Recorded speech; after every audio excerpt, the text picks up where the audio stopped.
Wade in India का जो idea है वो कितना भारत के लिए ज़रूरी है। और वो जो लोग बाहर जाते हैं, एक तो ये मसला था कि पढ़ते हैं लिखते हैं और चले जाते हैं और फिर वहाँ की इकोनॉमी को सुदृढ़ करते हैं। अब ये है कि कमाएंगे यहाँ, खर्च बाहर करके आ जाएंगे।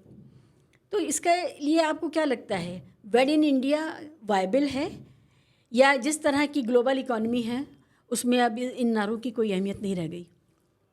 देखिए, इसमें दो बातें तो सबसे पहले मेरे दिमाग में जो आती हैं वो इस पूरे आइडिया की मुखालिफत में है।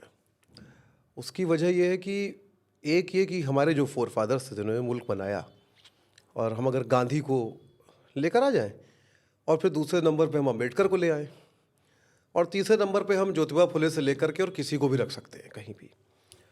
ये जो सारे लोग थे ये सब महंगी शादियों के खिलाफ थे। आप इनको पढ़ें, ये इस बारे में बाकायदा बात करते हैं। बल्कि ये अमीरों से, जो कांग्रेस के जो फंडर्स थे, बहुत सारे दानदाता थे, बिरला और बजाज, ये सब, ये इनसे भी गांधी तो रिक्वेस्ट करते थे कि भाई शादी सादगी से करो। आश्रम में आके शादियां हो जाया करती थी, ठीक है। इंदिरा गांधी की शादी बहुत सादगी से हुई। तमाम एग्जाम्पल हैं ऐसे, है ना। गांधी के निजी सचिव जो थे महादेव देसाई, उनके बच्चों की शादियां, या अम्बेडकर बाकायदा इस बारे में बात करते हैं, और वो तो सिविल मैरिज की बात करते हैं सीधे सीधे। तो एक तो आइडिया क्या है, ये जो लेविश मैरिजेस हैं ये समाज के लिए कितनी अच्छी हैं कितनी बुरी हैं, एक सवाल ये है। दूसरी बात ये है कि ये सारा जो आइडिया है, जो भी कुछ है, ये तो अमीरों का आइडिया है ना, जो एक्सेसिव अमीर है।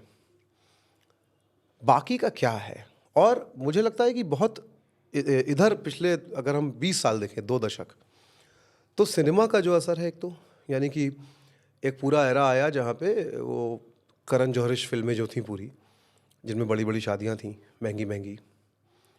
और उसके बाद जो भारत में जिसको कहते हैं अंग्रेजी में फिल्दी रिच, है ना, उनकी देखा देखी पहले वो जो नव धनाढ़ था न्यूली रिच, उसने शुरू किया।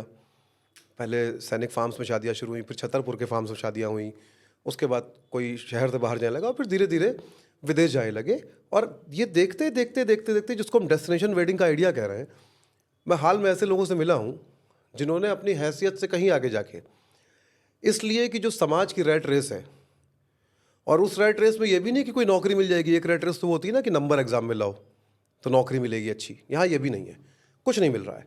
हमें ये साबित करना है कि हम कुछ हैं। पहचान का जो संकट है भारतीय समाज में, अगर हम साइकोलॉजिकली देखें तो उससे ग्रस्त जो समाज है, एक पूरा एक सोसाइटी जो सोसाइटल, सामाजिक और इंडिविजुअल, निजी, दोनों तौर पे उपलब्धियों से वंचित है। नौकरी के अलावा कोई उपलब्धि नहीं है समाज में। क्यों? क्योंकि सामाजिक तौर पे आर्ट, कल्चर, म्यूजिक, लिटरेचर, इन सब चीज़ों में इंटरेस्ट नहीं है। स्पोर्ट्स को लेके कोई करियर कहाँ पर है? नहीं, इसमें फ्रीडम भी नहीं है। जो आर्ट, लिटरेचर, कल्चर में जितने लोग हैं, वो बहुत स्टाइफल्ड महसूस कर रहे हैं। उनके पास क्या फ्रीडम है? उनके पास नहीं है। अगर कल्चर के नाम पर, आर्ट के नाम पर और फनकारी के नाम पर सिर्फ आप भगवान की मूर्ति बना सकते हैं। हाँ, नहीं, सरकार की तारीफ भी कर सकते हैं।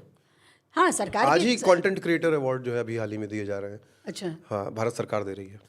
तो अच्छा। हाँ, तो खैर, तो ये जो पूरा आइडिया, इसमें समझिएगा, यहाँ पे केवल एक हिस्सा तो ये है कि जो क्रिएटिव फील्ड में आ गया उसके पास फ्रीडम नहीं है। एक हिस्सा ये, उस फील्ड में आने के लिए जो फ्रीडम है, क्या परिवारों से वो है? नहीं है। तो एक पूरा समाज, अब आप नौकरी में चले जाएंगे, मान लीजिए आपने 10th का एग्जाम में बोर्ड्स में टॉप कर लिया, कितने दिन खुशी टिकेगी? ये खुशी कितने दिन टिकेगी? 1 महीना, 6 महीना।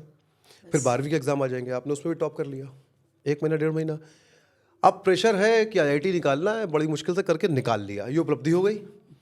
6 महीने बाद अब नफरत करेंगे IIT पहुंच के उस जगह से।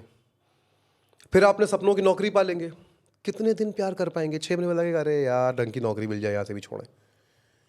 ये स्थायी उपलब्धि नहीं है। स्थायी उपलब्धि वहीं से आती है जो चीज़ें आपको, चाहे वो आर्ट हो, कल्चर, लिटरेचर, कुछ भी हो सकता है, वो कुछ भी हो सकता है।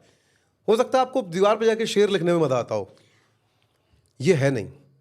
तो जब एक सोसाइटी सेल्फ प्राइड से वंचित है तो वो ऐसी चीज़ों में प्राइड ढूंढती है जो नकली हैं। उसमें कास्ट है, जेंडर है, खाल का कलर है, और शादी भी है कि हम कितनी भव्य कर सकते हैं।